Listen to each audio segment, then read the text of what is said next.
सब जाईसरून अपमान. तसं बी 5-50 माणसांनाच माहित आहे तुमचा अपमान. आता ते बाहेर जाऊन किती जणांना सांगणार ते बी एक कोडच आहे बघा.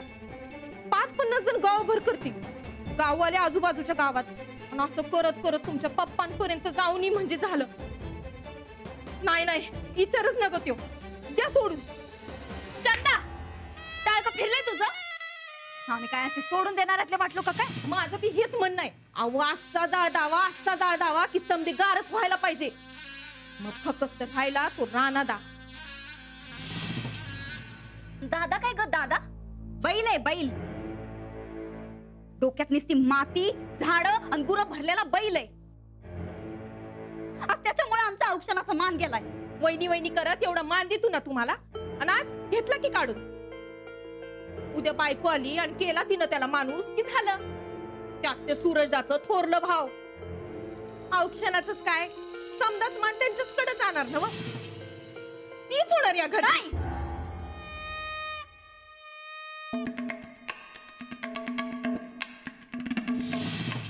या घरची थोरली सुनबाई फक्त आम्ही आहोत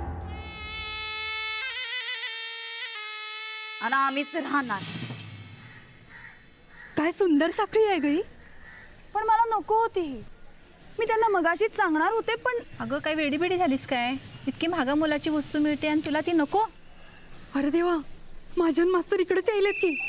चल चल आपण पळूया, घरचेही वाट बघत असतील, निघूया. हो चल चल चल. हो थांबा थांबा, जास्त शिकलेल्या बाई कुठे निघालात? घरी. संपला ना इथला कार्यक्रम? संपला? कार्यक्रम नाही संपला, मी संपलो. ही चेन तुम्ही घेतली आणि वहिनी साहेबांनी माझ्याकडे रागाने बघितलं ना. का घेतली तुम्ही तिचे? हे घ्या, मला नकोय ही चेन. नको नको नको, माझ्याकडे नको. प्लीज तुम्हीच द्याल का ही चेन त्यांना? मी देईन हो, पण माफी कोण मागणार? पण सर. जाता वहिनी साहेबांची माफी मागा जा.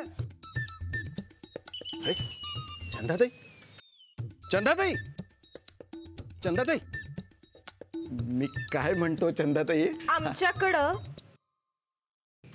ताईला ताईसाब म्हणतात.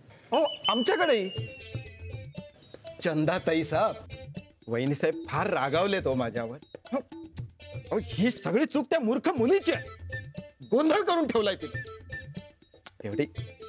तेवढी वहिनी साहेबांची भेट घालून द्या. त्या मुलीला माफी मागायला सांगतो मी. बघ ती टाइम आल्यावर. येळ आणि संधी सोडू नये म्हणतात. नंदिता, हीच येळ आहे संधी साधायची. एका नाण्याच्या बदल्यात खजिना मागायची. आता मामांजीं पुढे जायचं, नाणं पायावर ठेवून अपमान होणार असेल तर हा मान नको असं म्हणायचं. आणि त्या बदल्यात ताईसाब काय आहे? मग अशी ज्या पोरीला साहेबांनी चेन दिली की नाही ती तिला परत करायची. तुमची माफी बी मागायची, भेट मागते तुमची. चंदा, आमच्याकडे येळ पर 2च मिनिटं. ती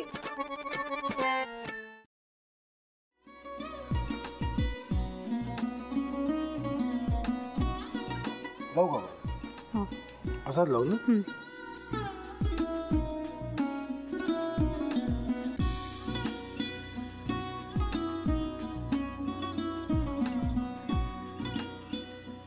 आता काय करायचंय? आता आपण ड्राय स्टफिंग दुसरं काय करणार आपण त्यात? आपण ह्याच्यात मेयोनीज न टाकता बाकीचे सगळे साहित्य टाकायचे. अच्छा, हे सगळं. ऋतू, माझा तर विश्वासच बसत नाहीये. म्हणजे अगं बहिणी आमचं लग्न व्हावं म्हणून किती प्रयत्न करत होते आणि ते सगळं करताना की शिवच्या आम्हाला माहिती पुरवते. नाही, मला नाही वाटत.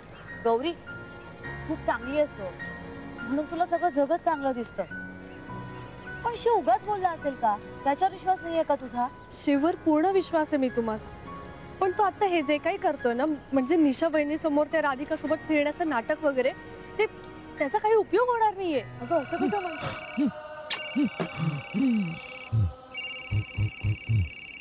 अगं नीलिमा, जतीन भाईंचा कॉल आहे. हो माहितीये, रिसीव कर ना.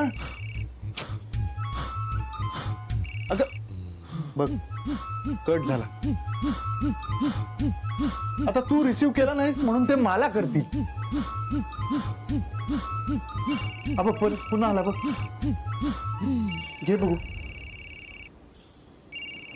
पण हे एक ना एक दिवस घडणारच होतं.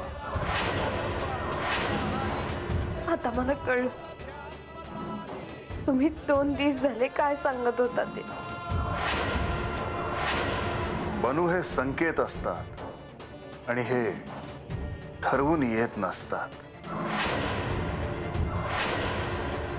मी बाहेर तुमची वाट बघते.